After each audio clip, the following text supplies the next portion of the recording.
Ikinasal na ang anak ni Dennis Padilla at Marjorie Barreto na si Claudia Barreto. Ito ay base na din kay Dennis.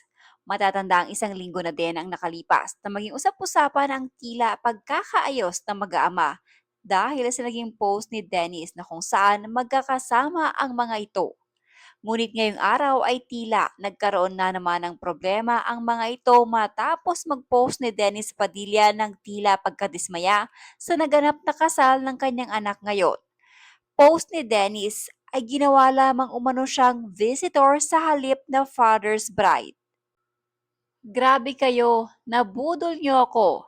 Father of the bride, naging visitor, galing niyo.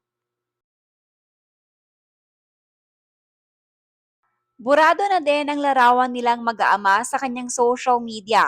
Tila hindi naging maganda para kay Dennis ang ginawa ng kanyang mga anak, lalo na si Claudia sa naganap na kasal nito ngayong araw. Ayon sa ilan ay mukhang nakipag-ayos lang umano ang mga anak ni Dennis sa kanya upang hindi umano magsalita ng hindi maganda kaugnay sa magaganap na kasal.